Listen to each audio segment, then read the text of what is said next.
Coucou les petits caribous et bienvenue dans CDQ.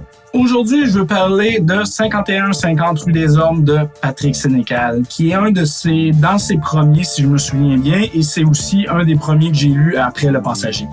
C'est un livre qui raconte l'histoire d'un gars que j'ai absolument oublié le nom, qui déménage dans une nouvelle ville pour aller étudier là-bas et qui décide d'aller faire une ride de vélo pendant la dernière fin de semaine avant de rentrer en classe et qui a un accident de vélo devant la seule maison qu'il fallait pas qu'il y ait d'accident de vélo. À ce moment-là, c'est un peu cliché, mais c'est quand même assez efficace.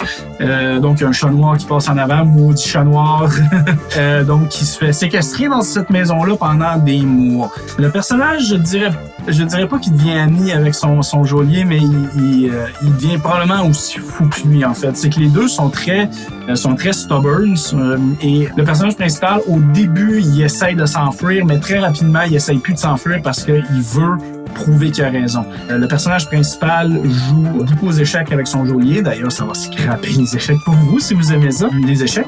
Et donc, il joue beaucoup aux échecs avec son geôlier parce qu'il est décrit comme le meilleur joueur d'échecs au monde. Et il dit que tant que sa cause est juste, il ne va jamais être battu.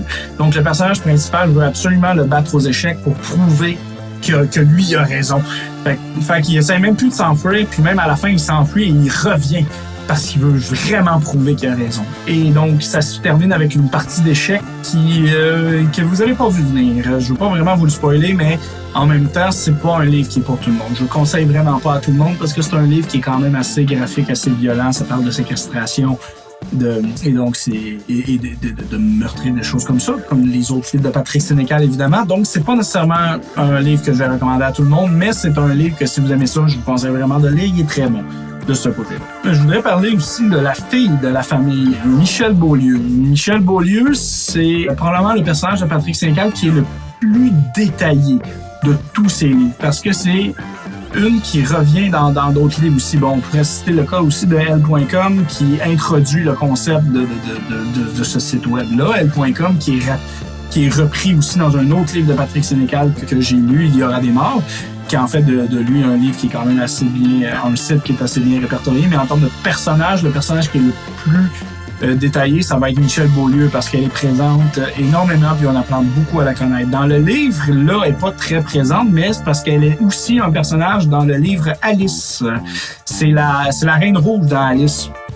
Et il y a aussi d'autres choses. Il y a une série que je me souviens plus beaucoup, une courte série sur le web qui a été faite il y a plus de 15 ans, donc je m'en rappelle plus bien parce que je l'ai vu à l'époque. Mais je me souviens que cette série-là, elle commence comme le livre. Elle commence, puis la première scène, c'est la dernière scène du livre. Elle voit la police qui rentre dans la maison de ses parents, puis elle se sauve. Puis donc là, on la voit en cavale. Puis comme je dis, je me souviens plus énormément de la série, mais on voit ça. Donc c'est vraiment le entre 51-50 rue des Ormes et Alice. Puis si je me souviens bien, il a écrit autre chose qui parle de elle, mais que j'ai pas lu.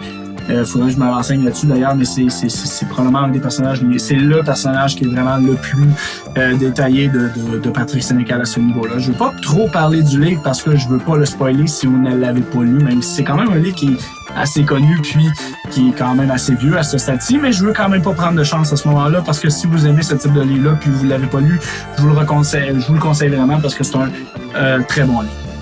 Donc, jusqu'à la prochaine fois pour un autre livre. Ciao!